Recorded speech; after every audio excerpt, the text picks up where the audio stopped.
a veces estamos todos metidos en un ritmo, ¿no? El trabajo, las diferentes obligaciones diarias, ¿no?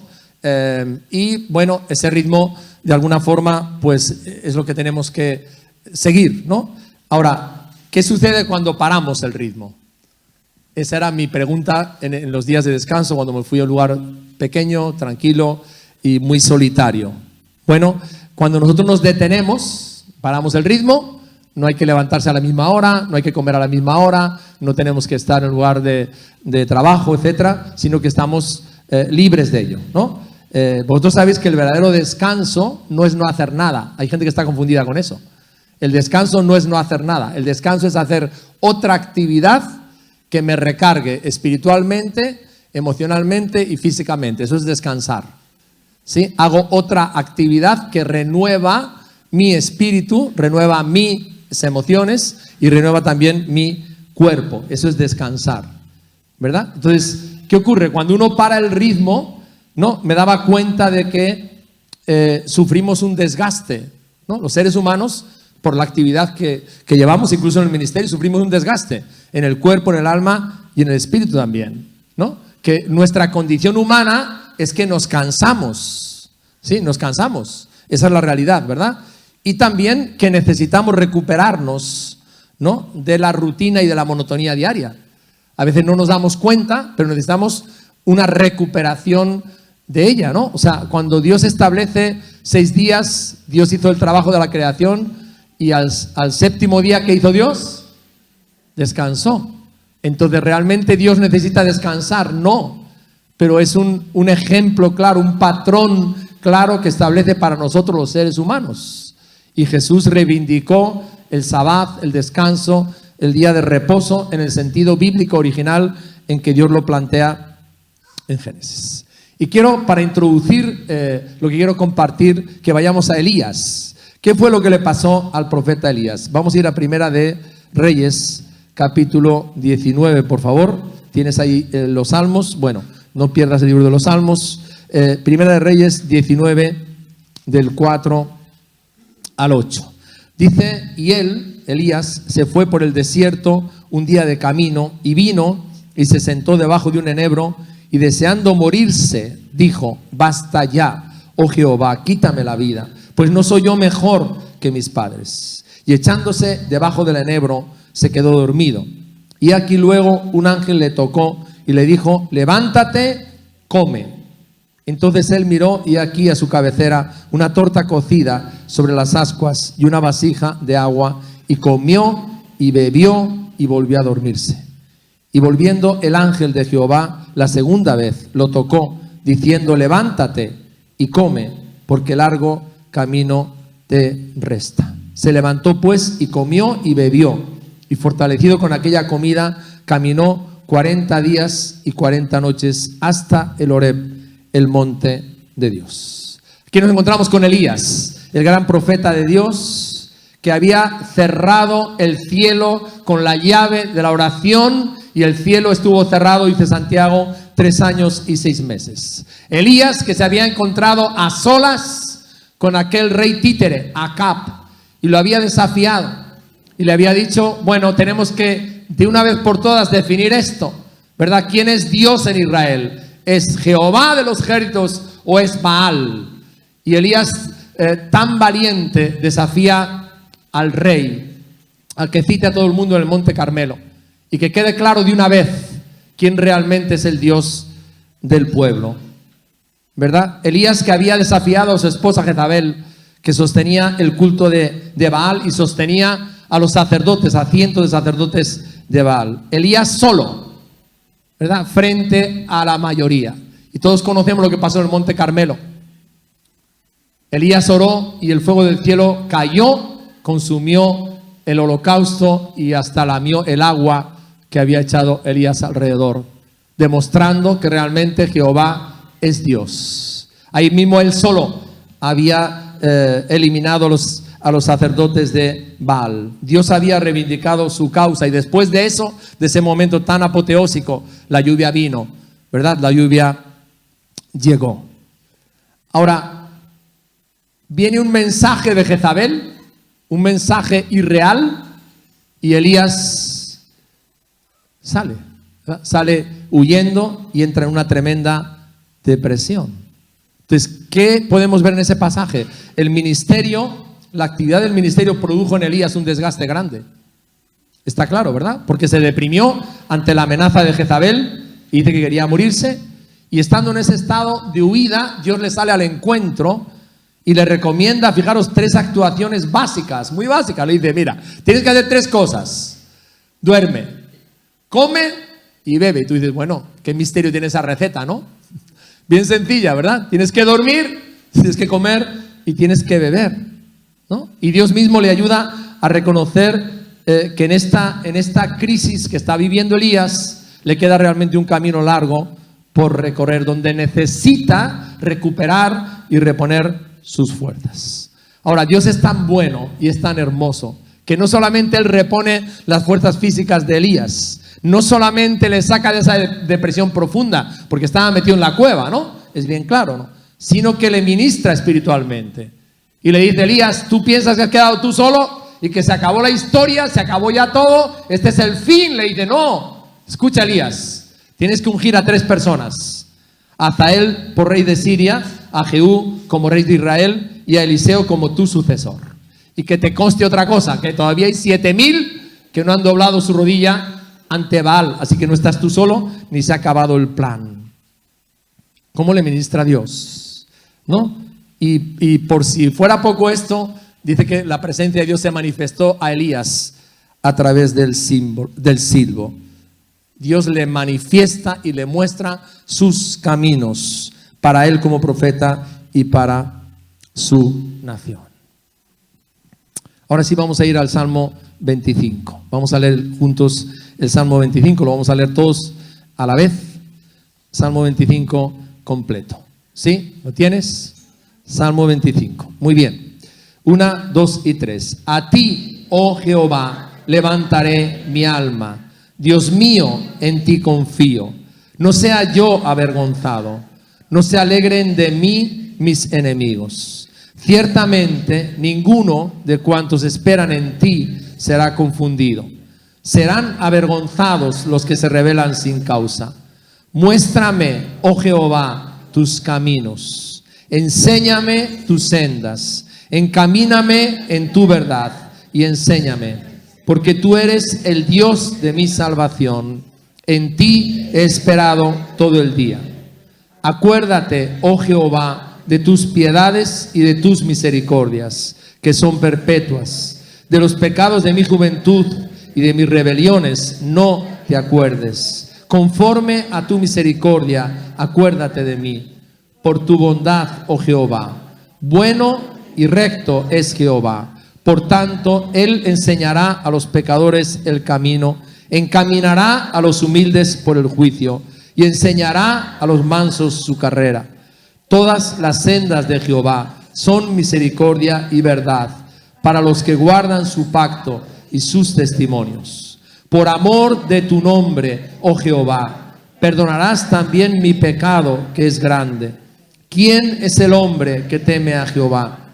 Él le enseñará el camino que ha de escoger.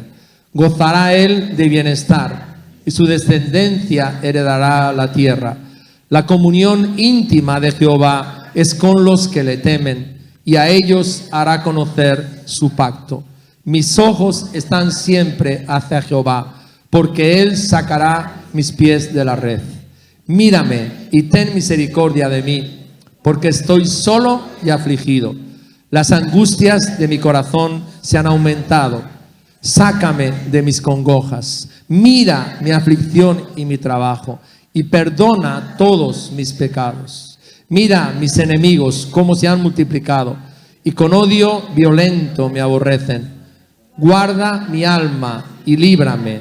No sea yo avergonzado, porque en ti confié. Integridad y rectitud me guarden, porque en ti he esperado. Redime, oh Dios, a Israel de todas sus angustias. Espíritu Santo, oramos por esta palabra y te pedimos, Señor, que tu palabra, que es como un martillo que quebranta la piedra, Señor, pueda en nuestros corazones traer vida, Señor, traer renuevo, oh Dios. Que tu palabra nos fortalezca en esta mañana. Que tu palabra nos haga vernos en tu espejo, Señor, y ver qué cosas tú quieres que cambiemos. Que esta palabra que tú nos das nos transforme, Señor. Úngenos, Espíritu Santo. Unge mis labios, unge nuestros oídos, Señor, para que esta palabra entre en tierra fértil, Señor, y traiga fruto para tu nombre. Te lo pedimos en el nombre de Jesús. Amén y amén. Bueno, cuando uno lee un salmo, uno necesita saber si es posible, en qué circunstancias estaba el escritor del salmo. Y una pregunta muy lógica que nos podemos hacer es: ¿en qué circunstancias estaba viviendo David cuando escribe este salmo? Bueno, un poco parecidas a las de Elías. Si habéis notado el vocabulario, David estaba sufriendo, le aquejaba la aflicción de sus enemigos y sobre todo le atacaban con falsas acusaciones para desacreditarlo como rey. Y lo que hace David en ese momento es, movido por esas circunstancias, levantar un clamor a Dios en medio de la lucha y del desgaste espiritual, que es el título que hemos dado a este mensaje. Muéstrame, oh Señor, tus caminos. Muéstrame, oh Señor, tus caminos. Ahora, date cuenta de esto. El Salmo, si lo tienes ahí delante, comienza con un clamor profundo y vehemente a Dios como su Dios. Dice: a ti, oh Señor, levanto mi alma. En ti confío, oh mi Dios. Está David diciendo: Señor, necesito tu intervención en medio de esta lucha que me agota y que me desgasta. Necesito renovar tus fuerzas. Y el clamor específico del Salmo que vamos a desarrollar esta mañana es: muéstrame tus caminos. Es decir, David se ve a sí mismo insuficiente, necesitado, impotente, y acude a Dios con todo lo que tiene, con todo lo que está viviendo. Como Elías, se hace tremendamente vulnerable. ¿Sabes que a los seres humanos y a los cristianos nos cuesta mucho trabajo hacernos vulnerables? Nos cuesta mucho trabajo hacernos vulnerables, ¿verdad? Pero ese gran Elías, que solo había hecho todas esas cantidades de gestas, llega a un punto donde se hace vulnerable. Y donde Dios realmente se hace tan vulnerable que le permite a Dios que le ministre, que ministre su vida, que la renueve, ¿verdad? Y que le pueda mostrar sus caminos. Muéstrame tus caminos. Es decir, David, en medio de la aflicción, ¿qué es lo que estaba deseando? Estaba deseando tener una revelación personal de los caminos de Dios para su vida. Y quiero decirte en esta mañana, querido amigo, aunque no conozcas a Jesús, y querido hermano, tú y yo necesitamos hoy que el Señor nos muestre sus caminos para nuestras vidas. Porque nada sucede por accidente, nada sucede por casualidad. Estaba hablando con Maxi ayer y con Ángela y les decía, en este momento estamos viviendo un accidente y uno le cuesta mucho trabajo procesar los accidentes y las consecuencias que pueden tener. Pero yo tengo una convicción firme, Romanos 8:28, y es que de todo este dolor Dios va a sacar algo bueno. Porque así es la naturaleza de Dios. No es la tuya, no es la mía, pero así es la de Él. Y dice que todas las cosas ayudan a bien a los que aman a Dios, ¿verdad? A los que conforme a sus propósitos han sido llamados. Entonces no es cuestión de emociones, no, querido, no es cuestión de emociones, es cuestión de convicciones y de lo que Dios ha dicho. Si yo me alineo con lo que Dios ha dicho. Entonces necesitamos una revelación personal de los caminos de Dios para nuestra vida. Y a veces eso sucede cuando estamos en un tiempo de lucha intensa, ¿no? Es decir, David le dice: Señor, no puedo permanecer más en la monotonía ni en la rutina. Y hermanos, lo que te estaba compartiendo de las vacaciones, hay momentos que hay que parar. Hay que parar la rutina, hay que parar la monotonía de nuestras vidas, hay que detenerla. Y tenemos que escuchar a Dios. Tenemos que dejar que Él nos muestre sus caminos para nosotros. Moisés tuvo una experiencia parecida que quiero repasar contigo. En uno de los momentos más angustiosos de la vida de Moisés. ¿Te acuerdas que, habían pasado el Mar Rojo, estaban en el desierto, estaban libres? Eran un pueblo libre. Pero además de estar libres, tenían un Dios tan poderoso que les convoca ahí en el monte. Se les revela en el monte. Y Moisés estaba feliz porque por fin veía cumplido el plan de Dios, ¿no? Ahí en el monte Dios se le revela y hace un pacto con ellos, ¿no? Moisés le lee le lee el pacto al pueblo, ¿no? Y todo el pueblo dice, sí, vamos a obedecer lo que Dios nos pide sin reservas. Eso está en Éxodo 24, lo puedes mirar en tu casa. Y lo que hace Moisés es que rocía con la sangre al pueblo para sellar el pacto. Nos dice además que los 70 ancianos subieron al monte con Moisés, vieron a Dios, comieron y bebieron. Y luego Dios les da una orden, les dice, vale, ahora Moisés y Josué vais a subir de nuevo al monte porque yo quiero daros las tablas de la ley escritas con mi dedo. Y dice la palabra que estuvieron allí 40 días y 40 noches. Pero mientras tanto, ¿qué ocurrió? Que el pueblo se puso impaciente. Se puso impaciente, era como mucho tiempo esperar 40 días. Y se hacían la pregunta, ¿y a este Moisés qué le habrá pasado? Que no baja, ¿verdad? Y no se les ocurrió ni más ni menos que con el consentimiento de Aarón hacer un becerro de oro como los de Egipto. Hacer un becerro de oro, ¿verdad? Con dos finalidades. Una, adorarle al becerro y atribuirle todas las maravillas que Dios había hecho en Egipto. Imagínate qué provocación al Dios Todopoderoso. Y lo segundo que querían hacer era hacer fiesta y cometer inmoralidad sexual. Y antes de que Moisés bajara, Dios le dice, mira lo que está pasando, Moisés. Mira lo que está pasando, ¿verdad? A este pueblo que se ha comprometido conmigo, que ha hecho un pacto conmigo, exclusivo de obedecerme, de amarme, acaban de levantar un becerro, al cual le rinden adoración, le atribuyen todo lo que yo he hecho y quieren hacer fiesta y cometer inmoralidad sexual. Y lo que Dios le propone, ¿sabes cuál es? Le dice, déjame que los aniquile a todos. Y de ti, de tus lomos, Moisés, voy a sacar un pueblo nuevo. Pero Moisés se niega en rotundo. De repente Moisés se le cae el mundo encima. Le da la impresión que todo el plan de Dios había fracasado y que Dios no quería tener absolutamente nada que ver con el pueblo. Pero en esos versículos de Éxodo 33 asistimos a un regateo espiritual tan poderoso y tan conmovedor. Yo creo que solamente hay dos lugares en la Biblia con algo parecido. Uno es cuando Abraham intercede por Sodoma y empieza a regatear con Dios, y si hubiere 40, y si hubiera 30, y cuando Pablo en Romanos intercede por los judíos, ¿verdad? Y dice, bueno, con tal de que los judíos se conviertan, hazme anatema a mí. O sea, destrúyeme a mí si tienes que hacerlo, pero que el pueblo judío sea salvo y crea en Jesús. Qué momentos tan tremendos. Y Moisés se pone a interceder, rogando que les perdone ese grave pecado. Y le dice, Señor, si no les quieres perdonar a ellos, entonces ráeme de tu libro. Hazme desaparecer a mí, pero perdónales. Un pasaje tremendo de intercesión. Y en ese forcejeo espiritual, digamos así, con el Dios del universo, ¿verdad? Él dice que Dios se arrepiente, una figura, ¿no? Para entender. Y bueno, le dice, en principio le dice, vale, tú les metes en la tierra y te mando mi ángel para que os acompañe. Pero Moisés dice, no, eso no me sirve, eso no vale, ¿verdad? Él no se conforma con la respuesta de Dios, sigue clamando, intercediendo, ¿verdad? Y en ese clamor, en esa intercesión, quiero que lo leamos, está en Éxodo 33. Fijaros lo que le pide a Dios. Es un momento crítico para Moisés, es un momento crucial porque está en juego todo, está en juego el pueblo, el futuro, su futuro, está todo en juego. Éxodo 33, versículo 13. Éxodo 33, 13. Dice así, dice, ahora pues, si he hallado gracia en tus ojos, te ruego que me muestres ahora tu camino, para que te conozca y halle gracia en tus ojos. Y mira que esta gente es pueblo tuyo.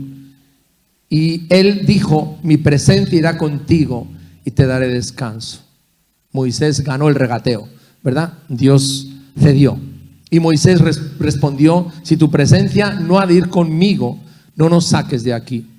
¿Y en qué se conocerá aquí que he hallado gracia en tus ojos, yo y tu pueblo, sino en que tú andas con nosotros y que yo y tu pueblo seamos apartados de todos los pueblos que están sobre la faz de la tierra?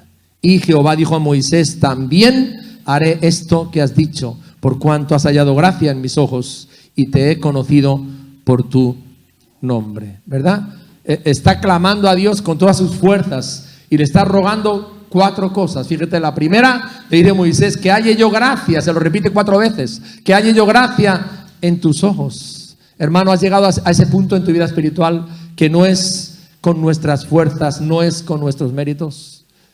Pablo, que es el apóstol de la gracia, dice: por la gracia de Dios soy lo que soy. Es decir, necesito hallar gracia para que Dios me muestre su camino. Necesito hallar gracia. Lo segundo que le ruega es: muéstrame ahora tu camino. En ese momento de crisis, de desgaste, necesito que me reveles tu camino para mi vida, como había orado David. El tercer ruego es: necesito tu presencia, que me dé descanso y renueve tus fuerzas. Moisés es radical. Le dice: es más, es que si tu presencia no va conmigo, no nos saques de aquí. ¿Le has hecho esa oración al Señor? ¿Le has suplicado? Hay un corito que cantamos que me gusta tanto, ¿verdad? Por un momento en tu presencia, por un minuto nada más. Todo daría, no importaría lo que tenga que, etcétera. ¿Anhelas tú la presencia de Dios en tu vida de esa manera? En tu matrimonio, en tu familia, en tu trabajo, que su presencia realmente marque tu vida. Sabemos, hermanos, que es en la presencia de Dios donde está la vida, donde está el renuevo, donde está la frescura del Espíritu. Y el cuarto ruego: necesito conocerte, mi Dios. Necesito intimar contigo. Necesito conocerte. Y nos damos cuenta que en este momento tan crítico de la vida de Moisés, Moisés tiene la experiencia más maravillosa de conocer a Dios. Le dice: no me puedes ver cara a cara, porque nadie ha visto a Dios cara a cara y ha vivido, pero te voy a mostrar la espalda, que es una forma, ¿verdad?, de explicar esta profundidad, ¿no? Entonces Dios se le manifiesta a Moisés. Imagínate en ese momento tan crítico. Dios se le manifiesta a él, le manifiesta su gloria, y Dios perdona ese gran pecado, esa gran provocación, y se compromete a ir delante de ellos con su presencia. Ahora volvamos al Salmo 25.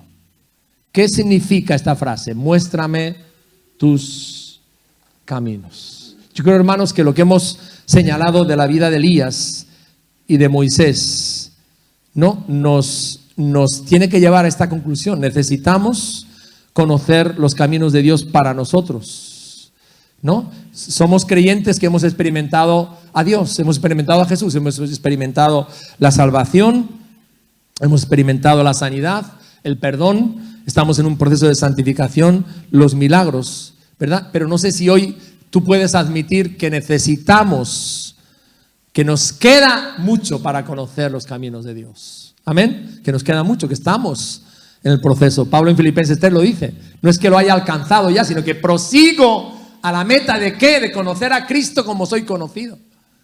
Entonces la vida cristiana, hermanos, no es una religión, no es. Es una relación íntima de conocer cada día, de estar con Él, de intimar con Él, de experimentar a Cristo, y a veces es en los momentos más críticos, en los momentos más difíciles, en los momentos más oscuros, en los momentos donde la duda nos sacude, donde un accidente nos golpea. Esos son los momentos realmente donde nos abrimos a que Dios manifieste su camino en nuestras vidas. Este salmo, hermanos, tiene 5 principios que quiero desarrollar.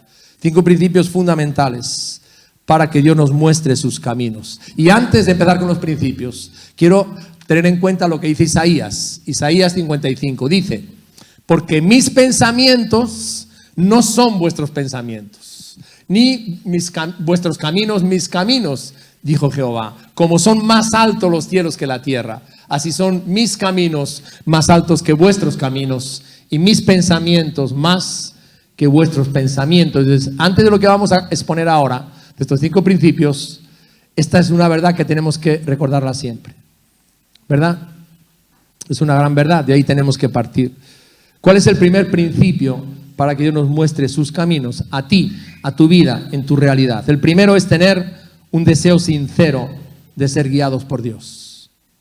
Porque si yo lo que hago es planifico mi vida, tomo mis decisiones y después de coletilla digo: bueno, Señor, y me bendices de paso, entonces estoy fuera de la onda. Estoy fuera de la onda. Lo que David está expresando en este salmo, donde Elías llegó, donde llegó Moisés, Llegó ahí, ¿verdad? A un deseo sincero de ser guiados por Dios en su vida. El Salmo, fijaros lo que dice: muéstrame, oh Jehová, dice David, tus caminos, enséñame tus sendas, encamíname en tu verdad, enséñame, porque tú eres el Dios de mi salvación, en ti he esperado todo el día. O sea que David, en medio del sufrimiento y de la aflicción, ¿qué hace? Le expresa al Señor, ¿verdad?, que le muestre sus caminos, haciendo dos cosas en su vida. La primera, que le enseñe las sendas derechas de Dios. Jesús hizo una parábola donde dijo que habló de dos puertas, ¿se acuerdan? Habló de la puerta ancha, que conduce a la senda ancha, donde la mayoría van y donde es descendiente, no cuesta nada dejarse llevar. Pero también habló de la puerta estrecha, ¿no? La puerta estrecha que va a la senda estrecha, que conduce a la vida eterna, y dice que pocos, ¿no?, son los que la frecuentan, ¿no? Pero entonces ahí está la oración de David, y debe ser nuestra oración en esta mañana. Señor, enséñame a andar por la senda estrecha. Sí, porque es ir en contra de la corriente, ¿te has dado cuenta? No van la mayoría por esa senda, ¿no? Y aquellos que hemos decidido seguir a Cristo, ¿verdad? Ese es el camino, la senda estrecha, la puerta estrecha. Vivir haciendo aquello, no lo que agrada a la gente, no lo que hacen la mayoría, no lo que votan la mayoría, sino lo que realmente agrada a Dios. Así que lo primero que le dice es enséñame, y lo segundo que le dice es encamíname. ¿Por qué? Porque nuestro corazón es engañoso y fácil de seducir por la mentira. ¿Te has dado cuenta de esto? El corazón humano, el tuyo y el mío, es muy fácil de seducir por la mentira. Y esto es tan real porque si no, no pecaríamos. ¿Por qué pecamos como seres humanos?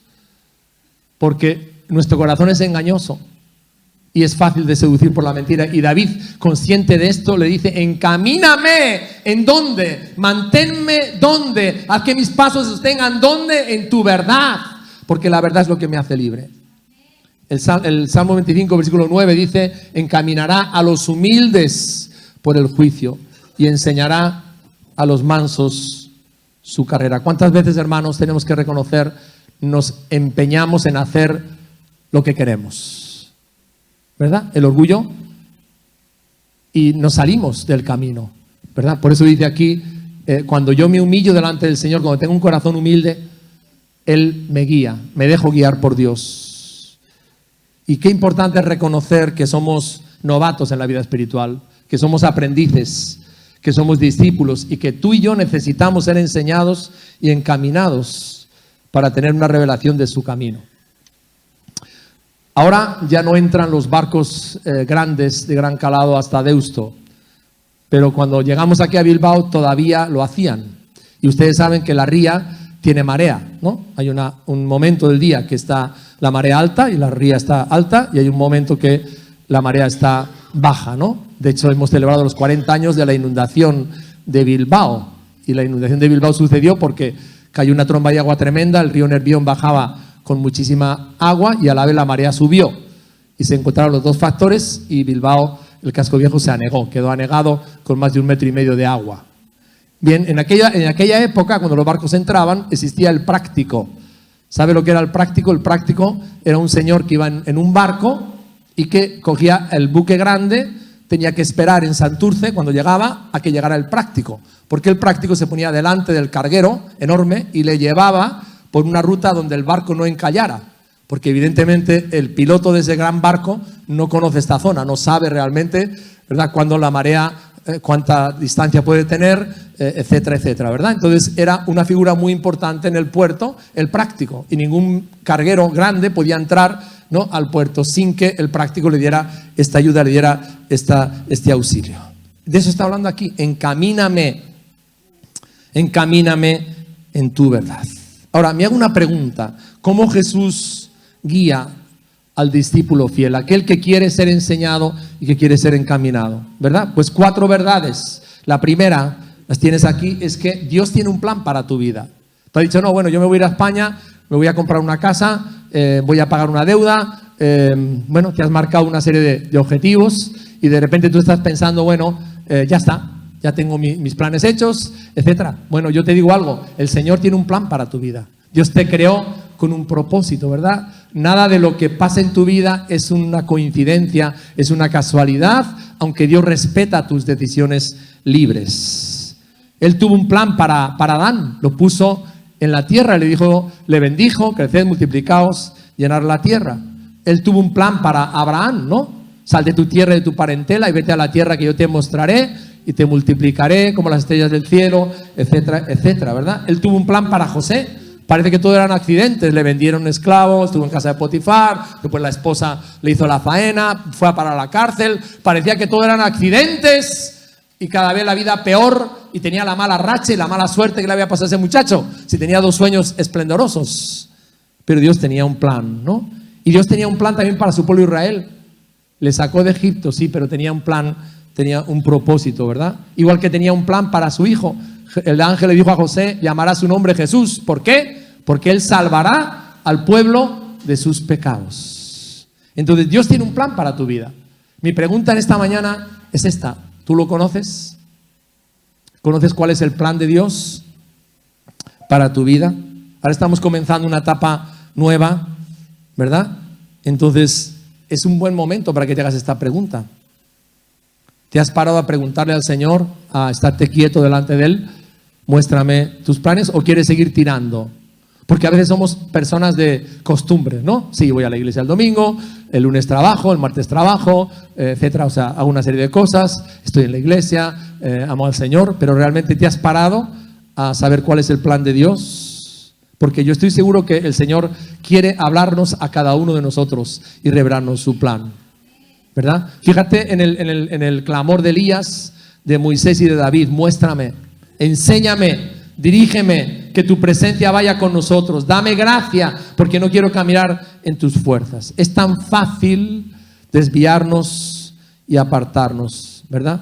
Lo segundo, para que el plan de Dios se revele a sus hijos, ¿no? Jesús nos comunica su plan. ¿Cómo? A través de sueños, de visiones, de revelaciones, pero normalmente, no hace falta irse hasta ahí, normalmente nos lo muestra a través de la Escritura, ¿no? Y a través de su Espíritu. Él nos habla, el Espíritu nos revela. Jesús lo dijo, ¿no? No os he dejado solos, no os he dejado huérfanos, os he dado mi Espíritu. Él nos revela a través de la palabra. Toda Escritura, ¿verdad?, es útil, ¿no? Y toda Escritura es provechosa para instruir, para redarguir en justicia, a fin de que el hombre de Dios sea preparado, enteramente preparado para toda buena obra. Y en tercer lugar, Dios nos exhorta para no apartarnos de su plan, a permanecer arraigados en la palabra. Y en cuarto lugar, Él nos lleva por sendas de justicia. Así que el primer principio para conocer sus caminos es tener un deseo sincero de ser guiados.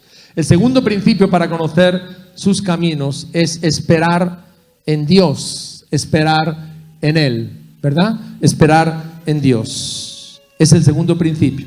Ahora, fijaros, estamos viviendo en una generación marcada por las prisas. Por las prisas, ¿verdad? Marcada por el estrés, marcada por el afán y por la ansiedad. Creo que estamos en un ambiente donde hay mucho ruido. A veces me encuentro con creyentes y cuando hablo con ellos que no pueden orar sin tener música. No pueden orar estando en completo silencio, ¿verdad? Tienen que tener algo de fondo para poder orar. O sea, parece que en nuestra generación no hay tiempo para aquietarse, para detenerse, para meditar, ¿no? Para estar en silencio, ¿no? ¿Sabes que David lo tuvo que aprender a la fuerza? ¿No? Es decir, para que el Señor nos hable y nos enseñe y nos muestre sus caminos, tenemos que aprender a esperar. A esperar, a estar en silencio, a escucharle en quietud, ¿no? A meditar, una palabra que parece que ha pasado de moda. A meditar. Meditar es estar quieto en tu mente y dejar que ese pensamiento, ese versículo impregne tu mente, tu ser interior, ¿verdad? Y cale en tu corazón, ¿no? Y realmente te nutra, te alimente. Fíjense, el Salmo 37, versículo 10 dice: guarda silencio ante Jehová y espera en Él. No te alteres con motivo del que prospera en su camino, por el hombre que hace maldades. Y el Salmo 40, 1 y 2, por eso digo que David tuvo que aprenderlo en las cuevas, cuando era perseguido, cuando estaba pasando esas crisis tan profundas. Tuvo que aprender a esperar en Dios, porque si Dios no obraba, no había nada que hacer, no podía hacer nada, ¿verdad? Pacientemente esperé a Jehová, se inclinó a mí, oyó mi clamor y me hizo sacar del pozo de la desesperación, del lodo cenagoso, puso mis pies sobre peña y enderezó mis pasos. Y Jeremías en Lamentaciones, si me pasas el otro por favor, Lamentaciones 3 dice: mi porción es Jehová, dijo mi alma, por tanto en él. Ahora cuando está diciendo esto, lo que le estaba rodeando a Jeremías eran ruinas por todos los lados. Era la mayor catástrofe que tuvo el pueblo de Israel, tener que ser deportado, su tierra destruida, el templo también. Pero en esos momentos Jeremías aprendió esto: bueno es Jehová a los que en él esperan, al alma que le busca. Bueno es esperar en silencio la salvación de Jehová. Así que estamos hablando de dos principios que nos ayudan realmente a que Dios nos muestre su camino. El primero de todos es que en mí haya un deseo sincero de escuchar la voz de Dios. El segundo, que espere en él. Y el tercero, que tema al Señor, que tema al Señor. Dice el Salmo, dice: ¿quién es el hombre que teme a Jehová? Él le enseñará el camino que ha de escoger. Gozará él de bienestar y su descendencia heredará la tierra. La comunión íntima de Jehová es con los que le temen, y a ellos hará conocer su pacto. ¿Qué significa vivir en el temor de Dios? Te lo voy a explicar con palabras concisas. Es vivir en una relación íntima con Jesús, que se refleja en obedecerle, primero, someterme a su autoridad, reconocer que Él ve todo lo que hago y reconocer que un día voy a rendirle cuentas. Te lo voy a repetir otra vez. Es una relación, andar en el temor de Dios es una relación íntima con Jesús, que se refleja en estos pasos. Primero, he decidido obedecerle. Segundo, me someto a su autoridad. Tercero, reconozco que Él ve todo lo que yo hago. Por eso José le dijo a esta mujer: Dios me ve. Y eso es lo que me importa a mí, que Dios sí me ve. Yo tengo temor de Dios, ¿verdad? Y en cuarto lugar, un día tendré que dar cuentas delante de Dios, de todo, ¿verdad? Un día Él me va a juzgar. Proverbios dice que el principio de la sabiduría es el temor de Dios, ¿verdad? Entonces, para que Él me muestre sus caminos, debo temerle, debo entrar en una relación íntima con Dios que está basada en la obediencia, en el sometimiento, en reconocer que Él ve todo lo que yo hago y que Él me va a juzgar un día. Y sabes, este estilo de vida, andar en el temor de Dios, choca con mi naturaleza pecaminosa. ¿Por qué? Porque mi naturaleza y la tuya es independiente. No quiere hacer eso, ¿verdad? Y es también autosuficiente. Sin embargo, vemos que Jesús vivía cada día en esa relación íntima con el Padre. Quiero leerte en Juan, por un ejemplo de cómo Jesús nos explica esto, de su manera de relacionarse con el Padre, era en ese temor santo con Él. En Juan capítulo 5, en el versículo 19, dice Jesús: respondió entonces Jesús y les dijo: de cierto os digo, no puede el Hijo hacer nada por sí mismo, sino lo que ve hacer al Padre, porque todo lo que el Padre hace también lo hace el Hijo igualmente. Y en el Salmo 34, versículos 9 y 10 dice: temed a Jehová vosotros sus santos, pues nada falta a los que le temen. Los leoncillos necesitan y tienen hambre, pero los que buscan a Jehová no tendrán falta de ningún bien. Así que hemos visto hasta aquí tres principios fundamentales para que el Señor nos muestre su camino. El primero, tener un deseo sincero de ser guiados. El segundo, esperar en Dios. El tercero, temer al Señor. Y vamos a ver el cuarto que se manifiesta en este salmo: pedir perdón a Dios por mis pecados. Fíjate lo que dice el versículo 6: acuérdate, oh Jehová, de tus piedades y de tus misericordias que son perpetuas. De los pecados de mi juventud y de mis rebeliones no te acuerdes. Conforme a tu misericordia, acuérdate de mí por tu bondad, oh Jehová. Bueno y recto es Jehová, por tanto Él enseñará a los pecadores su camino. Ahora, la palabra de Dios es tan clara y nos habla de la lucha que tenemos con el pecado. Dos versículos. Uno dice: muchas veces cae el justo, pero siempre se levanta. ¿Lo has leído bien? Es importante que tengamos nota de ese versículo, ¿verdad? Muchas veces somos justos en Cristo, ¿sí? Somos redimidos, tenemos vida eterna, sí, pero ¿cuántas veces todavía caemos? ¿Cuántas veces tenemos que ir a su sangre a que nos limpie, ¿verdad? Muchas veces cae el justo, pero escúchate, la diferencia está en la segunda parte, pero siempre se levanta. Y el otro versículo está en Santiago. Dice Santiago, nos dice, para que tomemos nota, todos ofendemos muchas veces. Entonces, esa es nuestra vida, la realidad humana nuestra, hermanos, aún siendo salvos y todo ya, es esa, ¿verdad? Que pecamos, que caemos y que ofendemos. Entonces, el mayor obstáculo realmente para poder conocer a Jesús es el pecado. El mayor obstáculo para conocer sus caminos es mi pecado. El mayor obstáculo para la respuesta a mis oraciones, dice el Salmo 66, 18, es mi pecado. Por eso Dios, ¿qué nos dice? Que nos arrepintamos de nuestros pecados, que nos apartemos de ellos, porque la paga miserable del pecado es la muerte, ¿verdad? Y Proverbios 28, 13 dice, el que encubre el pecado, el que lo justifica, el que lo mantiene, el que lo tapa, el que lo mete debajo de la alfombra, no prosperará.